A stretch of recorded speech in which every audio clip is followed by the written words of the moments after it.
Did Hollywood help propel a new race-baiting culture war it boy to political stardom? And I'm not in this to lose, I'm in this to win. This is Not My Party. Brought to you by The Bulwark. This is JD Vance. He looks like a cross between Elmer Fudd and 3 babies in a trench coat. Well, thanks for that introduction. And he's running for Senate in Ohio with his eyes on a future presidential bid. Hello, other grown-up. You may have seen his Netflix movie, Hillbilly Elegy, which was based on his critically acclaimed book. It was lauded as a nuanced portrait of the Trump-supporting white working class that was all too often tarnished as racist or backwards. And back then, JD played reviewers like a fiddle.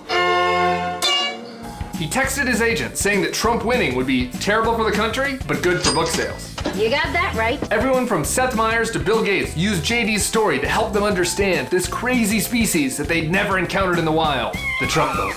Isn't that convenient? Now Vance is parlaying that media success into politics, and the former Trump skeptic has taken a dark turn. These days, he's a Trump stan, and he's relying on racial resentment to reach the very voters that he was supposedly shining a more empathetic and nuanced light on. His Twitter feed has turned into kind of a Trumpian cosplay, but without any of the former tweeter-in-chief's je ne sais quoi. Wee wee. Last week, JD got really upset when General Milley said, I want to understand white rage. What is it that caused thousands of people to assault this building and try to overturn the Constitution of the United States of America? What caused that? In response, JD rage tweeted, "The conservatives you trash are disproportionately bleeding for this country."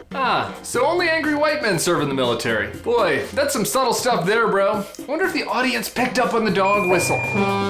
Racist. In case you missed it, here he is on Tucker Carlson saying, Our cities are disgustingly violent, they're increasingly dirty. Racist. He tweeted one video about how we don't need police reform, but harsher penalties for criminals. And another that gleefully features a, quote, visibly armed black man in a criminal standoff.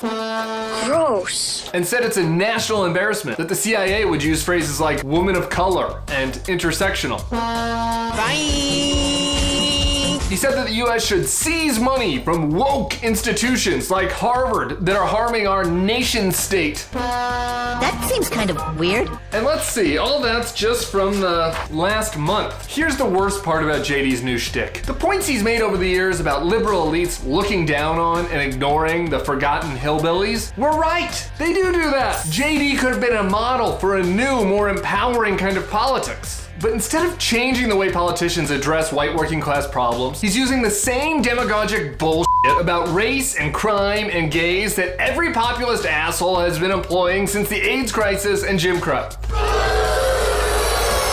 And instead of telling them the truth, he's going with his dad to Trump's conspiracy election fraud jamboree and going along with big lie BS like this. I would love it if the American vice president showed even a little compassion for the people who are living in these terrible conditions in her own country. She was elected, or whatever, to govern this country. Crap like that, Or whatever. radicalizes people. And we saw the result on January 6th. Some of them are now jailed or dead. And he's doing all this because he doesn't actually give a shit about the hillbillies. He's using them because he wants to be a senator, like any other classic Yale douchebag. That's the truth. Hopefully this campaign will be an elegy for this terrible style of politics. See you next week for more Not My Party.